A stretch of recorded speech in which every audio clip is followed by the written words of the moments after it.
Best ideas are free with Ben Young, bwagy.com. He's joining us in the Kiwi studio. G'day there, Ben. Good morning. Today we're talking about supertasking. Yes, supertasking. It's like multitasking to the extreme. Oh, no. How would you rate your multitasking? Right, that's why I said, oh, no. Yeah.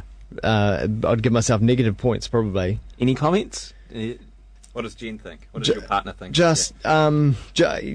I can only focus on one thing at a time, and I'll switch off to anything else. Yeah. So that's basically what we perceive multitasking to be. It is just, if you're multitasking, you're going to make mistakes because you're not paying attention to all the right details. It'll take you longer because of the time cost, swapping between one task and another.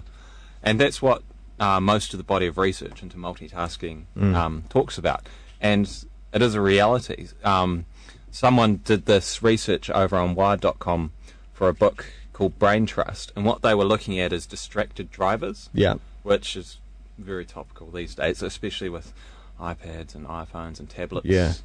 People watching TV, playing on their laptop, talking on Skype. Like, it seems our ability, or at least our use of multitasking, has accelerated, especially in relaxing time. Yeah, especially when it comes to technology. I think I can pretend that I'm taking everything in from the various things that I'm doing at the same time, but really I'm not. Yeah, so that's the other behaviour. When you are multitasking, you tend to skim other pieces of information and only pull certain bits out. And that's why for driving it's so bad, because you're tending to skim people getting close to you, or obstacles driving in front of you, noises, checking your mirrors, all the stuff that really you should be doing. But so what these guys did is they did some research into how people handled multitasking.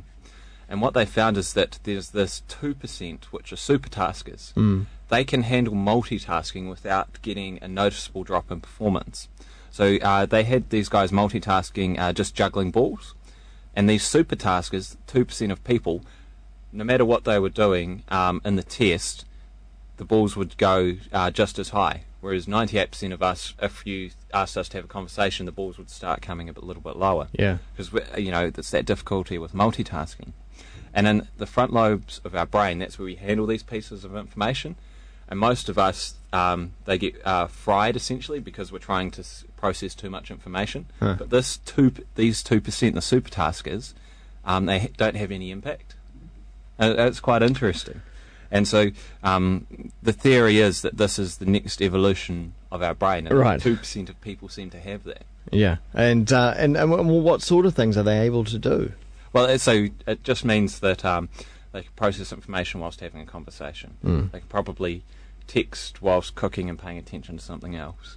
It's just quite interesting, because the typical perception of multitasking is, don't do it, it's not going to work. And what this study says, that is right, 98% of us can't multitask. It is proven with this study that physically we can't multitask. But that there's a 2% which are super taskers. Supertaskers. So if you manage to get a hold of one of those into your business... just give them everything. Put them on finance and marketing at the same time. Put them on the treadmill, eh? Hook it up to the grid and you're sorted. Nice. Supertasking there from Ben Young. You can find out more at bwagy.com and also on Twitter as well. Thanks very much, Ben.